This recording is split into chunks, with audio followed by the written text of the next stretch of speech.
Welcome back to Kleppers Corner, the show where we take one random date from the calendar and realize humanity's been making the same dumb mistakes for thousands of years, just with better lighting, dumber tweets, and more nukes.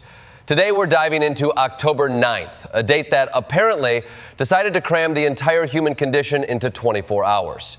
Power, peace, rebellion, innovation, explosions, and one meteor that literally attacked a Chevy Malibu. So buckle up. This is like scrolling through the history of civilization, except every century ends with someone saying, "That'll never happen," again, and then it happens again. Segment 1, Kingdom Come, from Charlemagne to coup d'etat. On October 9th, 768, Charlemagne and his brother Carloman were crowned co-kings of the Franks, a joint rule that lasted roughly as long as a Trump cabinet member's loyalty oath. It's the medieval version of 2 CEOs, 1 startup. Except the startup was Europe and the product was domination. Charlemagne would go on to unite most of Western Europe, invent the idea of Christian empire, and, if alive today, definitely get his own Netflix biopic called Charlemagne, the original influencer. Meanwhile, Carloman mysteriously dies 3 years later. No one says foul play, but if you've got a sibling sharing power, history says, watch your drink. Fast forward to 1238, when James I of Aragon liberates Valencia from the Moors, history's polite term for invades with enthusiasm. He then creates a new kingdom. Think of it like a medieval real estate flip, but with extra crusades. And by 1970, Cambodia's Lon Nol declares the Khmer Republic, basically saying, hey, the Vietnam War looks like fun. Let's import that chaos. Spoiler, he did. The Khmer Rouge took over, and the Republic lasted about as long as a Musk-branded phone app. You'd think by now we'd learn that sudden regime changes rarely end with balloons and cake. But even in 2025, we still have political parties overthrowing democracy. They just live stream it on Truth Social. Segment 2, Independence Day, Uganda's complicated freedom. October 9th, 1962, Uganda declares independence from Britain. Huge moment. Cheers, flags, optimism. And the very next decade, they get Idi Amin, which is like ordering freedom on Amazon and receiving mass murder with free shipping. Uganda's path from colonial rule to self-rule quickly became the political version of a clown car on fire. Obote seizes power. Amin storms the palace. And by 1971, the country's got a dictator who makes Banana Republic sound like a vacation spot. This is history's cruel joke. When you fight for freedom for decades, only to end up with a guy who kills your freedom and eats your liver. And yet, tell me this doesn't sound familiar. America fights for democracy that hands power to a guy who says, maybe we try dictatorship, just for ratings. Uganda's lesson? Independence is easy. Stability is hard, especially when your constitution has more amendments than a Trump deposition. Segment 3, Che Guevara, dead but very marketable.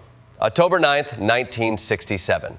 Ernesto Che Guevara is executed in Bolivia with U.S. involvement because the Cold War's motto was democracy through assassination. Che wanted to spark revolutions across the world. Instead, he sparked a fashion line. The man died in a jungle and somehow ended up on frat boys' dorm walls next to Bob Marley and Scarface. Che believed armed struggle was the only way to liberate people. John Lennon, born the same day years later, believed all you need is love. And in a way, they both got killed for believing in something. One by the CIA, one by American gun culture. It's poetic. Or maybe just proof that humanity can turn any tragedy into a Hot Topic clearance sale. Segment 4, Roger Williams and the first religious freedom fight. Back in 1635, Roger Williams got banished from Massachusetts for saying, maybe the government shouldn't control your soul. That's right. America's first cancel culture wasn't on Twitter, it was on horseback. Williams heads south, found Rhode Island, and says, everyone can believe what they want. Today, that same principle gets you accused of being a woke Marxist atheist socialist. But Williams literally invented separation of church and state, the thing the founding fathers later plagiarized like a college freshman copying Wikipedia. Imagine if Roger Williams saw 2025 America, where politicians pray on camera before voting to ban books about prayer. He'd probably go, I risk frostbite for this? Segment 5, Humanity's Moral Compass, from Schindler to Malala. October 9th is also a moral mixtape. Oskar Schindler dies in 1974. Andrei Sakharov wins the Nobel in 1975. And Malala Yousafzai gets shot in 2012, all for refusing to stay quiet in the face of tyranny. Schindler started as a Nazi industrialist and ended up saving 1,200 Jews. Proof you can start evil and still make a comeback. Take notes, tech CEOs. Sakharov built the hydrogen bomb, realized, oh no, we've created the end of the world, and pivoted to human rights activism. That's what we call the original career rebrand. And Malala, she got shot by the Taliban at 15 for saying girls deserve school. Meanwhile, in America, grown adults are banning books about girls going to school. History doesn't just repeat, it plagiarizes with AI. Segment 6, Progress and Disaster. Hoover versus Vaillant. October 9th is basically National Dam Day. In 1936, the Hoover Dam starts generating power, a symbol of engineering might. By 1963, Italy's Vaillant Dam collapses and wipes out entire towns, a symbol of whoops.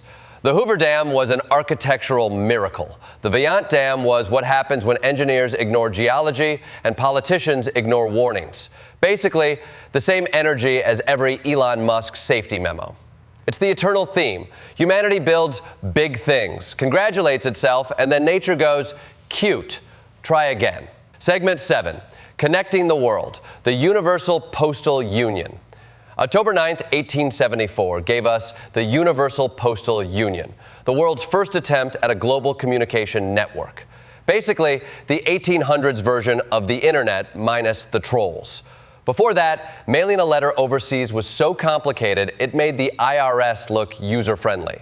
The UPU standardized rates, connected continents, and basically made it possible for your great-great-grandmother to send thirst traps to her pen pal in Paris. It's the ancestor of email, social media, and spam. And in 2025, we're still arguing about who pays international postage, only now it's called tariffs. Segment 8, Science, Space, and Stuff That Falls from the Sky. October 9th, 1992.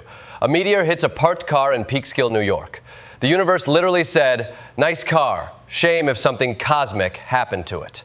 It's one of the most recorded meteors ever. 16 people caught it on tape, proving that even in the 90s, humans couldn't resist filming disasters.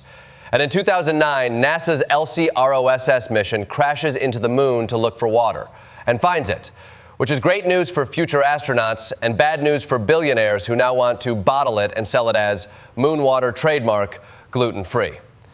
Meanwhile, 2006 saw North Korea's first nuclear test, the moment Kim Jong-un decided diplomacy was overrated. The world freaked out, sanctions flew, and the UN realized they built a global bureaucracy faster than they could stop anyone from nuking stuff.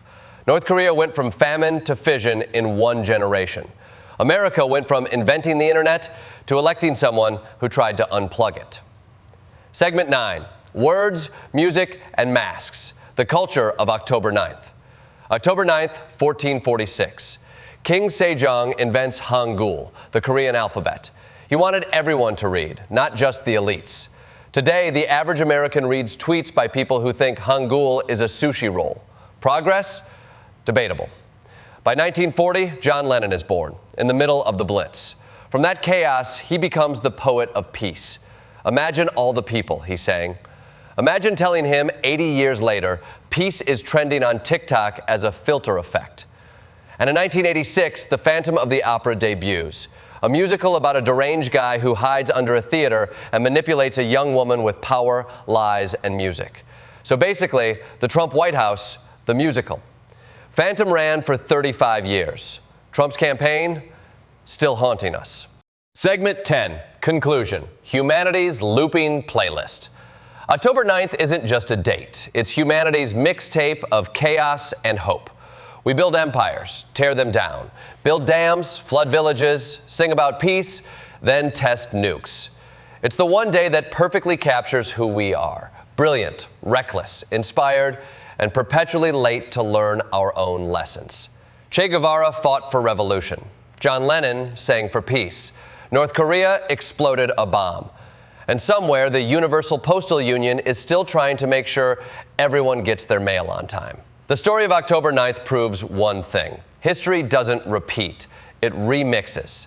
And every remix still ends with someone yelling, "This time it'll be different." It won't. But hey, at least it's entertaining. That's Kleppers Corner reminding you that if a meteor hits your car, make sure you get it on camera.